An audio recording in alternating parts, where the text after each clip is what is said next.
আসসালামু আলাইকুম এভরিওয়ান। কেমন আছেন সবাই? সবার কি অবস্থা? আশা রাখি আল্লাহ পাক সবাইকে সুস্থ রাখছেন, ভালো রাখছেন। আলহামদুলিল্লাহ আমরাও আমার পরিবারের সকলকে নিয়ে বেশ ভালো আছি।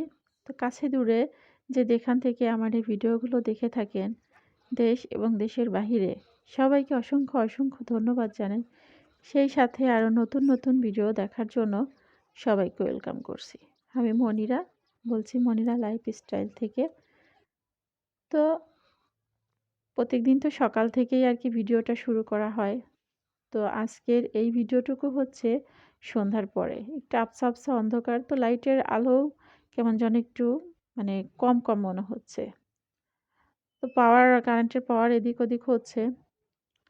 তো বেশ কিছুদিন যাবৎ মানে উম ঢাকাতে অল্প করে শীত পড়ছে। তো আস্তে আজ ২-৩ দিন যাবৎ দেখতেছি যে একটু শীতের মাত্রা আর কি বাড়ছে। তো সচরাচর আমাদের ভারী কম্বল ওরকম এখনো বের করা হয়েছিল না। পাতলা কাঁথাতেই কিন্তু শীতটা চলে যেত। তো আজ ২ দিন মনে হচ্ছে যে আর কাঁথাতে শীত যাচ্ছে না, একটু আর কি শীত বাড়ছে। তো এইজন্য আর কি বেড কভারটা আর কি বের করে নিয়েছি। তো এটা আর কি মখমলের আর হচ্ছে কম্বলের দিয়ে আর কি তৈরি। তো দুটো বালিশের কভার আর হচ্ছে একটা বেডশিট আর হচ্ছে বড় একটা ভারী কম্বল দিয়ে আর কি, এটা আমার ভাই সৌদি আরব থেকে পাঠাইছিল। তো ওটা আর কি বের করা হয় না, বেশি শীত পড়লে আর কি বের করা হয়। তো এইজন্য ওটা আর কি বের করে নিয়েছি। তো ভাবছি যে একটু শীত যেহেতু পড়ছে ওটা ব্যবহার করলে আর কি ভালো হবে। তো তারপরে এর ভিডিওটা হচ্ছে পরের দিন সকালে। তো পরের দিন সকালবেলা হচ্ছে এই বেলকনিতে যে আমার কিছু গাছ আছে, তো ওইখানে দুটো ফুলের চারাও লাগানো হয়েছিল। তো এখন এদিকে এসে দেখতেছি যে ফুলগুলা আর কি পড়ে যাচ্ছে, ফুলগুলো আর কি থাকতেছে না। তো এটা কসমস ফুল নাকি ওরকমই হয়, ওইগুলো আর কি বেশি দিন থাকে না। তো আর এই বেগুন গাছটাতে দুটো বেগুন হয়েছিল। তো ওটাই আর কি ভাবছি যে পেরে আর কি দুপুরের দিকে রান্না করব। আর আমার আম্মা আর কি দেশ থেকে একটু পিঠা আর হচ্ছে ২ রকমের পিঠা পাঠাইছিল। তো আমি আবার বাসায় গরুর গোশত রান্না করেছিলাম। তো সেটা আর কি অর্ধেকটা ছিল। তো ওটাই আর কি রাত্রেবেলা আর কি খাওয়ার জন্য আর কি করছি, মানে বের করে নিয়েছি। এখন এই তো ভাপা কুলসি, এটা আমার খুবই পছন্দ। তো ওটা খাবো আর হচ্ছে চিতই পিঠাগুলো দিয়ে আর কি গরুর মাংস দিয়ে খাওয়া হবে। তো ওটা হচ্ছে আগের দিন রাত্রে ওইগুলো আর কি খাওয়া হয়েছিল। তো আর এই ভিডিওটা হচ্ছে পরের দিন দুপুরের। তো দুপুরে আর কি এখন আর কি যে বড় গলদা চিংড়িগুলো আছে ওগুলো আর কি একটু ভুনা করব, মানে পেঁয়াজ দিয়ে মালাইকারি বা দো পেঁয়াজা যে যেটাই বলুক না কেন একই রকম লাগে আমার কাছে। তো ওটাই আর কি একটু রান্না করে নিচ্ছি সব রকম মশলা দিয়ে আর কি, একটু মশলাগুলোকে একটু কষায় নিচ্ছি, একটু পেঁয়াজের পরিমাণটা একটু বেশি দিয়েছি। এখানে একটু আদা রসুন বাটা আর হচ্ছে জিরা বাটা আর হচ্ছে ধনিয়া আর গুঁড়া আর মরিচের গুঁড়া দিয়ে আর একটু নারকেলের কোরানো দুধটা আমি ভালোভাবে পাটায় বেটে একটু দুধ করে নিয়েছি। তো সেটা আর কি দিয়ে দিলাম আর আস্ত কিছু কাঁচামরিচ দিয়ে, আর এই যে চিংড়িগুলোকে আমি আগে থেকে একটু ভেজে নিয়েছিলাম লবণ হলুদ দিয়ে।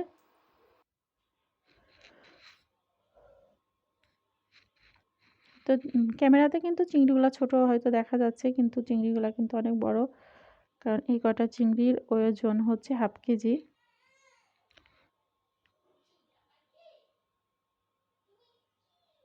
তো টেস্টটা আলহামদুলিল্লাহ ভালোই হয়েছিল, কিন্তু কয়েকটা দিন হচ্ছে আমার মুখে যেন কি হয়েছে, কোনো কিছুই ভালো লাগতেছিল না।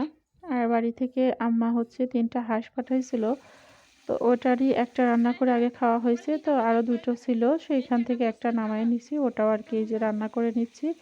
তো আগে তো গ্যাস ছিল না, এই জন্য ইন্ডাকশন চলে আর কি চিংড়িটা রান্না করলাম। আর এখন একটু গ্যাস দুপুরের পর আর কি গ্যাসটা আসে, তখন আর কি একটু অল্প গ্যাসে আর কি ওটা রান্না করে নিচ্ছি হাঁসটা। আর বিকেলবেলাতে গ্যাস দেখলাম আবারও চলে গেছে। তো সেই সময় আর কি একটু যে আমি গাজরের হালুয়া করব, তো এই জন্য আর কি গাজরগুলা ইন্ডাকশন চুলায় আর কি গাজরটা বসায় দিয়েছি। তো গাজরটা আর কি সিদ্ধ করে নিয়ে আর কি তো ব্লেন্ডারে আর কি একটু ব্লেন্ড করে নিচ্ছি। তো গাজরটা ব্লেন্ড করে নিয়ে রেখে দিয়েছিলাম। তার এই ভিডিওটি হচ্ছে সন্ধ্যার পরে। তো সন্ধ্যার পরে আমি আবার রান্নাঘরে চলে আসছি, ভাবলাম যে একটু গাজরের হালুয়াটা আর কি করে রাখি। অনেক দিন যাবতই গাজরগুলো কেনা হয়েছে, আজ করি কাল করি করে করে আর কি বানানোই হচ্ছিল না। তো এখন আর কি প্রায় 5-6 টেবিল চামচ পরিমাণ আর কি ঘি দিয়ে দিচ্ছি। আর এখানে আর কি কিছু কাজু কিশমিশ আর হচ্ছে পেস্তা, পেস্তা না তো আর কি কাঠবাদাম, এগুলা আর কি আমি একটু ছোট ছোট করে কেটে নিয়ে এগুলো আর কি আগে একটু ঘিয়ের মধ্যে ভেজে নিচ্ছি।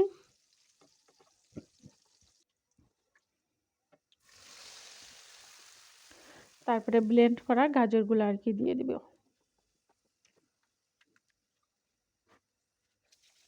তো গাজর গুঁড়া দিয়ে আর কি অনবরত একটু নাড়তে হবে, না হলে আর কি তলানিতে ধরে যাবে। তো এই কাজটা করতে আমার ভীষণ কষ্ট হয়েছে। গাজরের দুধ দেওয়ার পরে অনেক এটা ফুটছে, অনেক ফুটে ফুটে চুলার চারপাশে মানে একেবারে ময়লা হয়ে ভরে গিয়েছিল। তো আমি পরে নামায়ে চুলাটা মুছে আবার হচ্ছে এখানে এভাবে দিয়েছি। তো পরে এরকম আমি আর কি নাড়তে নাড়তে আরও একটু শুকনা গাজর অ্যাড করেছিলাম, সেটা আর কি এখানে অ্যাড করার পরে এরকম একেবারে শুকনা শুকনা যখন হয়ে আসছে তখন আর কি আমি এরকম লাড্ডু আকারে বানিয়ে নিয়েছি। ভাবছিলাম যে একটু শেপ শেপ করে কাটবো, তো পরে এরকমভাবেই আর কি বানানো হয়েছে। তো খাওয়া দাওয়া শেষ করে সব রান্না বান্নার কাজকর্ম শেষ করে এখন হচ্ছে এই গত বুধবারে যে আমি মেলা দিয়ে গিয়েছিলাম, তো ওইখান থেকে আর কি টুকটাক কেনাকাটা করছিলাম। তো ওগুলা আপনাদের সাথে একটু শেয়ার করব। তো কী কী কিনলাম। তো এখানে আমি দুটো জার নিয়েছি। তো জার দুটো আমার দেখে খুব পছন্দ হয়েছিল, তো এই জন্য আর কি জার দুটো আমি নিয়েছি। তো জার দুটোর দাম হচ্ছে নিয়েছিল মানে 150 টাকা দুটো। খুবই কিউট, তো দেখে আমার খুব ভালো লাগলো, এই জন্য আর কি দুটো নিয়েছি। ভাবলাম যে আর কি হালকা পাতলা কিছু জিনিস রাখা যাবে, যেহেতু কাছের জিনিসে সব কিছু রাখলেই কিন্তু ভালো হয়।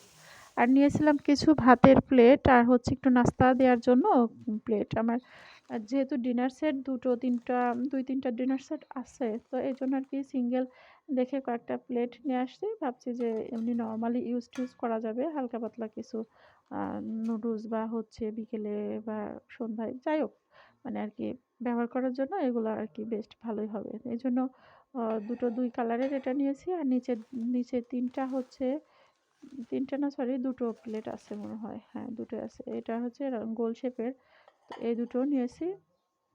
তো এই 4টা প্লেটই নিয়েছি চীনামাটির, বেশি কিছু ওরকম নিয়ে নাই। আমার মনে হচ্ছিল যে ওরা মোহাম্মদপুর থেকে একটু দামটা বোধহয় একটু মানে দু একটা দোকানে আর কি, সবগুলা না, একটু বেশি চাচ্ছে। তো ভাবছি যে আবার নেক্সট টাইম যদি মোহাম্মদপুর যাবো একদিন আবার বেশি কিছু লাগলে ওখান থেকেই নিব। আর এটাও হচ্ছে একটি ডিম রাখার বক্স, তো এটা আমার খুব প্রয়োজন ছিল। ভাবছি যে একবারে 24টা ডিম এখানে আর কি ফ্রিজে রাখা যাবে। আমাদের 1 ডজন করে ডিম আনে যেহেতু সবসময়, ওটা আর কি ফ্রিজের যে বক্স আছে ফ্রিজের বক্সের মধ্যেই রাখি। তো এখন ভাবছি যে একবারে আর কি 24টা আনলে এর মধ্যে আর কি একবারেই রেখে দেওয়া যাবে, সেজন্য আর কি বক্সটা নিয়ে আসছি। মানে গোছানো থাকবে আর কি, ডিমগুলো এক জায়গা থেকে আর কি বের করে নামানো যাবে। এই জন্য এটা খুব কাজে দিবে, এই জন্য এটা দেখার মাত্রই আমি নিয়েছি। আর এটাও হচ্ছে মাত্র 100 টাকা নিয়েছে। আর এই দুটো কিউট জার নিয়েছি, এই জার দুটো আমার খুব ভালো লাগছিল। তো এই জার দুটোর দাম হচ্ছে নিয়েছে দুটো 200 টাকা। এই দুটো আবার একটু দাম বেশি নিল।